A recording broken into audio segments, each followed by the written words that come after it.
Sure. Here's a simplified step-by-step guide to performing wudu, the Islamic procedure for ritual purification before prayer. 1. Intention.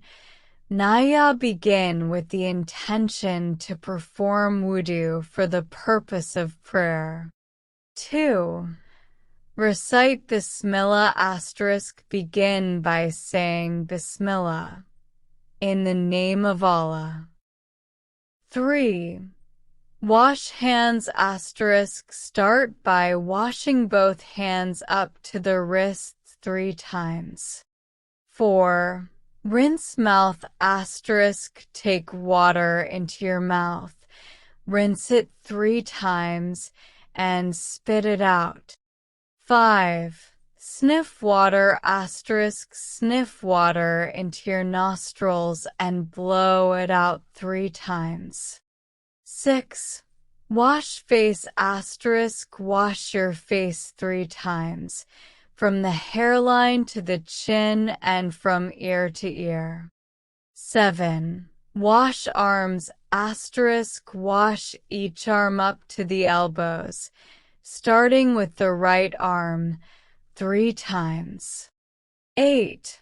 Wipe head *, wet your hands, and wipe your entire head once. 9. Wipe ears * using wet fingers. Wipe the back and front of both ears once. 10. Wash feet * wash each foot up to the ankles, starting with the right foot 3 times. 11. Recite Shahada * after completing wudu. Recite the Shahada, declaration of faith, if you haven't done so already. 12. Optional du'as * it's customary to say some supplications after completing wudu. It's important to perform each step thoroughly and with the correct intention. After completing wudu, one is in a state of ritual purity and ready to perform the prayers.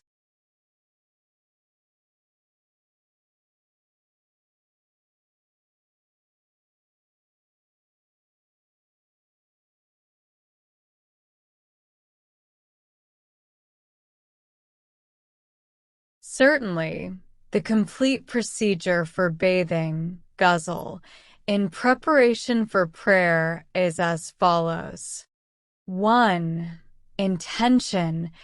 Naya, begin with the intention to perform Ghusl for purification and preparation for prayer. 2.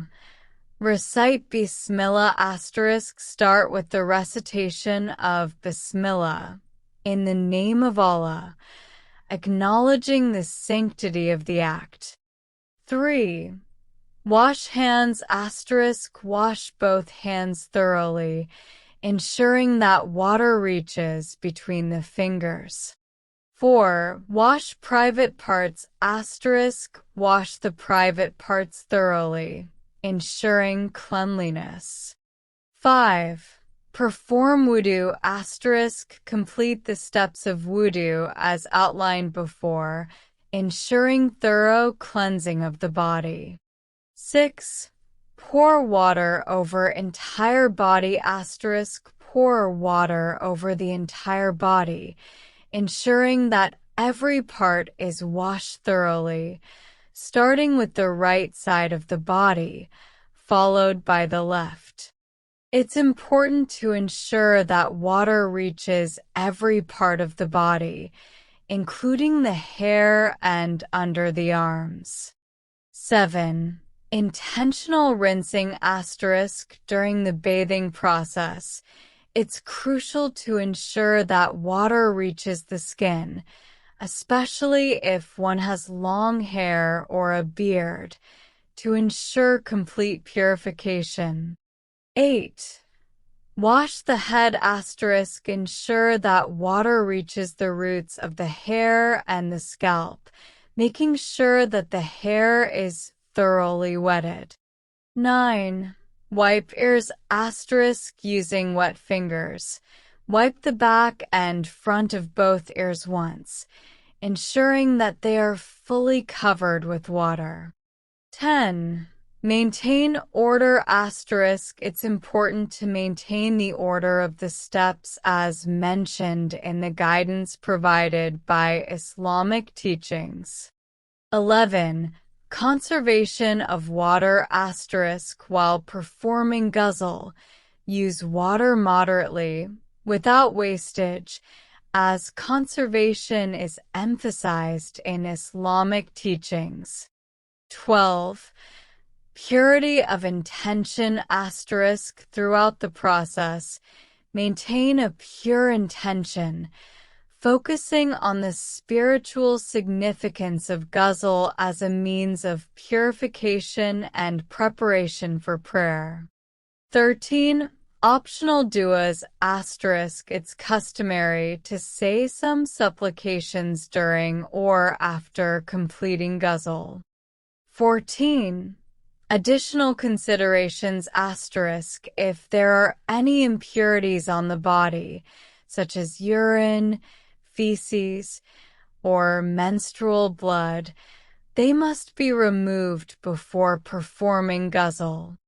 By following these detailed steps, one can perform ghusl in accordance with Islamic teachings, ensuring spiritual purification and readiness for prayer. Certainly. Here's some additional information on performing ghusl for prayer. 1. Types of ghusl Ghusl janaba required after sexual intercourse, ejaculation, or the completion of the menstrual cycle for women. Ghusl haid required after the menstrual period for women. Ghusl nifas required after childbirth for women. Ghusl mayit performed for the deceased. Ghusl istihada performed for irregular vaginal bleeding. Ghusl Friday, Ghusl al-Jumu'ah recommended before attending Friday prayers. 2. Conditions for Ghusl Intention, Naya. Like all acts of worship, the intention is crucial for the validity of ghusl. Use of water ghusl must be performed using pure water. If water is scarce or harmful to health, tayammum, dry ablution, may be performed as an alternative. 3. Sequence of ghusl Start with washing the hands. Wash the private parts. Perform wudu. Pour water over the entire body, ensuring thorough washing of every part, including the hair and under the arms. 4. Purification of intention Ghusl should be performed with the sincere intention of seeking purification and obedience to Allah's commandments. 5. Recommendations It's recommended to trim nails, remove unwanted hair, and perform other personal grooming before ghusl. Recite supplications and seek forgiveness during the process of ghusl. 6. Common mistakes to avoid Rushing through the process without ensuring that every part of the body is washed properly. Neglecting to wash certain areas thoroughly, such as the scalp, underarms, and between the toes. 7. Frequency of ghusl Ghusl janaba should be performed immediately after the act that necessitates it. Ghusl Haid and Ghusl Nifas should be performed as soon as the menstrual cycle or postpartum bleeding ends, respectively. 8. Spiritual significance asterisk. Ghusl is not only a physical purification but also a spiritual one, symbolizing the removal of impurities and sins. By adhering to these guidelines and understanding the significance of Ghusl, one can perform it properly and derive spiritual benefits in preparation for prayer or other acts of worship in Islam. If you like my video, then like and subscribe to the channel. Press bell icon for more Islamic video.